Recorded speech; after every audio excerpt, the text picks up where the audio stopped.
Hi guys! Welcome back to our channel. Naglalaro ang bata. Hi guys. Ano lalaro mo? Clash Royale. Nandun siya ng Clash Royale. Alas pauwi ko lang from work Naghiwa ako ng pangluto ko ngayon. Magluto tayo ng ginataang alimasag. Kaso hindi nga lang fresh. Ayos kay Jonas. May pinapaprint lang kami. Hi guys. Nalas yung printer Ayos na, naglolo ko yung printer namin Ayan na, si Habi. Halos kagigising lang. Pagdating ko, simula nung hapon, tulog. Kaya malamang mamaya, gising na naman, magdamag. Ano ba, nananalo ka ba dyan? Masyado akong seryoso Nanalo? Nanalo. Dug na kaso doon. So, yan, magluto tayo. Mata limasag. Ako muna sila. Si Bonsoy natutulog. Parang walang pasok Mukhang ginaw na ginaw. Naka-jacket pa. Ano? Wawa naman yun. Anong oras na? Mag-8 o'clock na. Sarap tulog mo Parang walang pasok bukas Hi guys. Hi guys. Nakabiling bahay. Tag-isa na sila ng kwarto. Hi guys. Hi guys. Sino ba yan, baby na yan? Sino ba yan? Tulog lang Hey, gising na. Mami, wala ka na itutulog. Bakit? Maginawan pagod na pagod. Ha? Swimming ka na naman. Everyday swimming.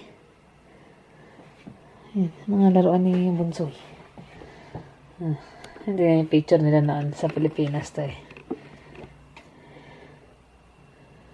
Si Kuya Jonas, tsaka si Jermaine. 2012. Unang bakasyon ko galing galing dito. Yan. Toys nila. Toys. Koleksyon ni Bonso. So, yan. Start na tayo magluto kasi anong oras na rin. Gabi na. Makakain na rin. So, ito yung guys. Yung lulutuin natin. Ginataang alimasag. Ito yan. So, kailanganin natin ng syempre alimasag. Ito guys, frozen to. Nabibiling frozen. Pero kung nagkikrave ka, okay na yan. Pero guys, sa atin, maraming fresh. Sigurado mas masarap yun. Ito yun Kunin ko yung package.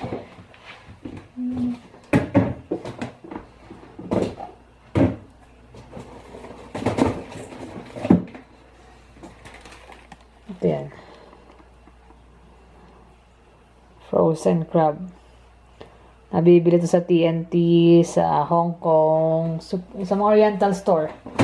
Pero sa TNT, may nabibili kami na fresh talaga. Kaya lang sobrang mahal. Tsaka bihira lang siya magkaroon. Kaya pagka meron yung bilis maubos. So yan.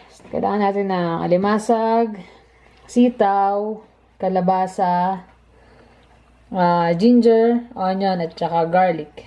Tapos syempre pantimpla natin patis. So start na natin. So yan guys. Start muna natin isaute yung ginger at saka garlic.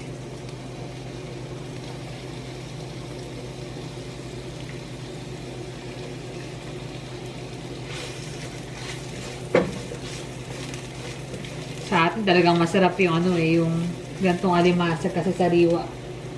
Dito just imagine, meron kami nabibili sa may TNT. One time lang kami nakabili ng fresh na alimasag. Pero just imagine, 11 or $10 per pound. So, ilan lang yun? Wala pang kalahating kilo. Isa shell pa lang yan, mabigat na, di ba? Swerte sa atin kasi lahat. Alimango, lalo alimango yan. Namimiss ko talaga yan.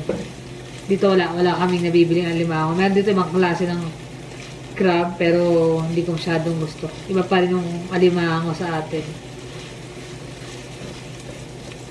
Tsaka ito guys, tingnan nyo. Wala na itong wala na yung mga aligi. Kumbaga linis na siya. Pag hindi ko to hiniwa yung mismong nasa box na to linis na siya, tsaka nakakat na siya sa half. Wala na rin yung pinakatakip niya. Yung pinaka-shell. So, wala na rin yung pinaka-ano niya. Alige. So, nalimutan ko pala, syempre, ginatang kalabasa. Kailangan natin ng gata. Hindi ko nasabi.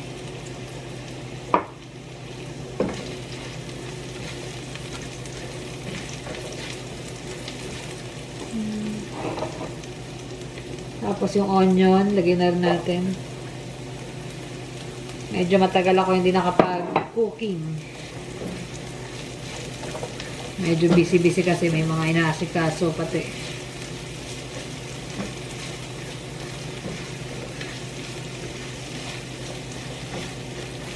So, yan. Kasi ito, saglit lang naman maluto yung alimasag. Kaya unahin ko munang igisa yung mga gulay. Like yung dalawa kasi medyo matagal to, di ba? Eh, alimasag saglit lang pagka niluto. Pag tinagalan mo kasi ang luto ng mga ganyan, natutuyo siya, nawawa na ano yung laman, parang nalulusaw.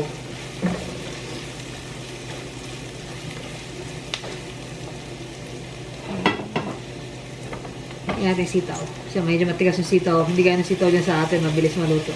Ito maliliit pero parang matagal siyang maluto.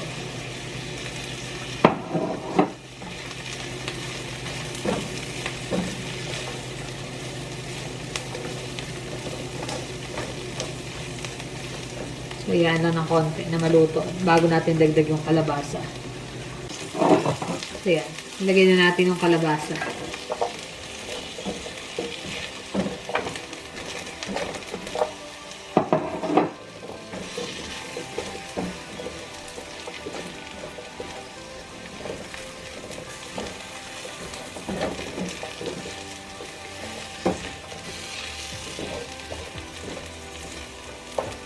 Masarap nga nito kung may ano pa eh, yung dahon ng malunggay.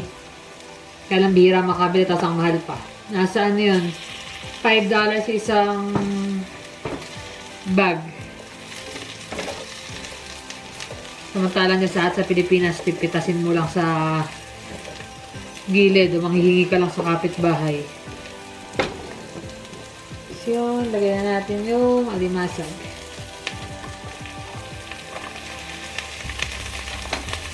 Yan, gaya niya, medyo parang ampaw siya. Hindi gaya nung nasa atin. Pataba. Ito, merong mabigat, merong magaan.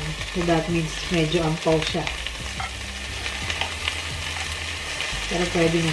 Pangalis lang ng ano, pagkasabik sa alimasag.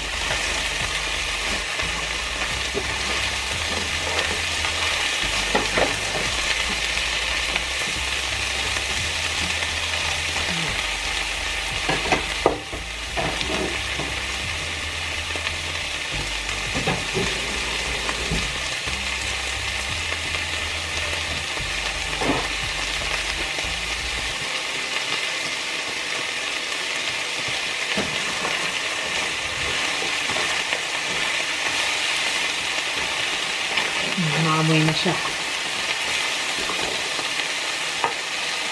Tapos, lagyan na natin yung gata. Isang lata ginagamit ko dito.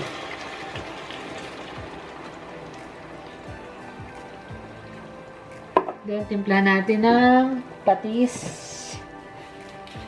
So, like nung usual na ginagawa ko, tansyahan.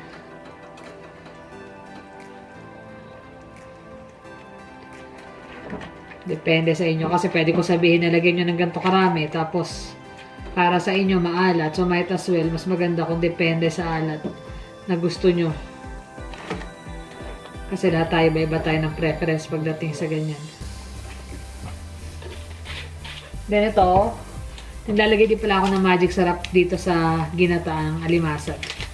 Hindi ako ganong kadalas gumamit ito kasi alam nyo naman. Pero, pag may nagluluto ako ito, naglalagay ako tsaka sa mga fried rice.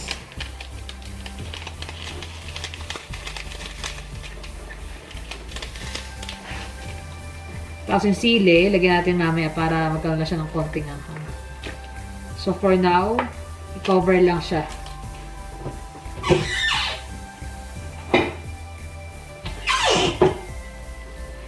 Then wait natin maluto yung alimasag. Ano? Lasing na lasing ka. Ganda ng buhok mo, boy, ah. Nagising ka na talaga? Yan, parang kita yung mukha mo eh. Yan, kagigising ka, namumula pa ang pisngi. Parang lamig na lamig ka. Dalawa-dalawa pa yung hoodie mo ah. Dadry na naman yan. Mag-lotion ka ron. Latan-lata. Ang lata ang bata kaso swimming. Kasayo niya na kundi bibili lang ng ink. Nagpapasama si daddy sa'yo.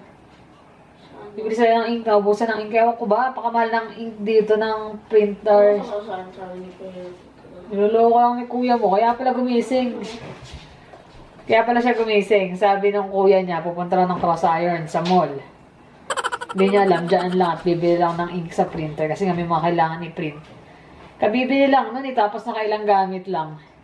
Akalain nyo na ubos ka agad. $40 yung ink. Siguro nakatatlong print lang. Hindi na malaman kung na-dry or yung mismong printer na may problema.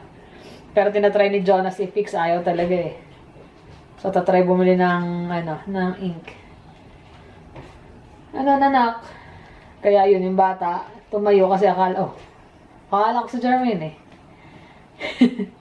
Bili sila. Kaya kumukulo na yung ating konti pa. Hanggang sa maluto yung kalabasa. Hindi, akala niya sa mall kayo pupunta. Niloko ko na kuya niya eh. Cross iron daw eh. Niloko ko na kuya. Lalo pag ang gamit nyo rito, fresh alimasag at saka fresh na coconut milk ay sigurado masarap. Ito, so-so pa lang kasi lahat hindi fresh. Isa yung Beckett na labas. Isa Maganda labas yung labas, pero labas lang. Ito guys, malapit na siya maluto. Lalagyan lang natin ng sili. Kumain na kaya muna tayo bago kayo umalis. Saglit lang yun eh, kukunin lang. Dito na lang siguro Lagyan kami sa... natin ng sili. Sige na, doon.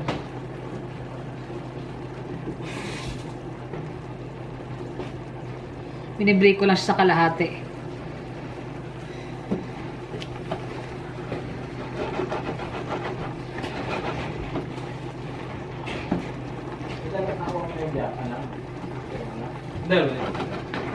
Tikman ko muna kung okay na yung lasa.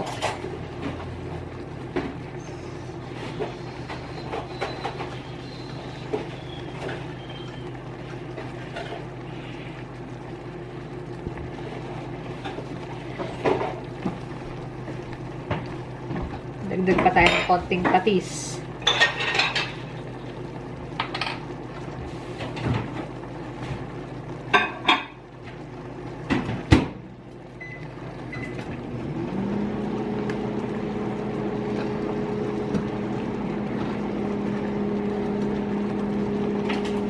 Yun na guys. Okay na to. Yun ang ating ginapang alimasag. Ito ayaw ni Jonas, hindi masyadong mahilig. Paano? Tamad siyang magkut-kut nung laman sa alimasag. So ganun lang, papakabilis lang lutuin.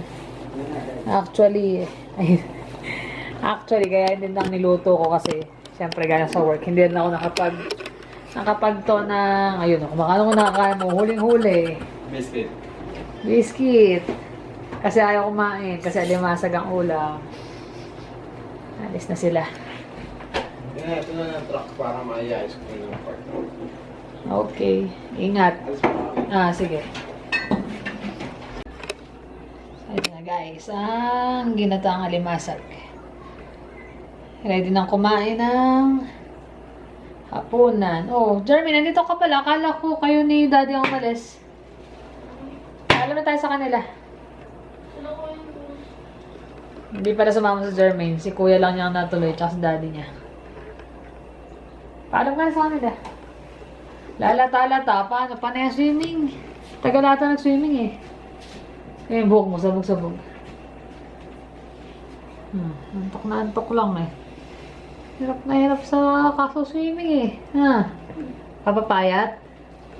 Papapayat yan. Diet eh. Very good May nililigawan ka na ata eh. May nililigawan ka na. Kaya pa na yung pagpupursige. So, paano guys? Pagdating nila, kain na rin kami ng hapunan. So, yun. Easy recipe na naman to para sa mga mommy out there. So, paano guys? Paalam na kami. Thank you for watching. Please like and subscribe. See you on the next vlog. Bye. Bye!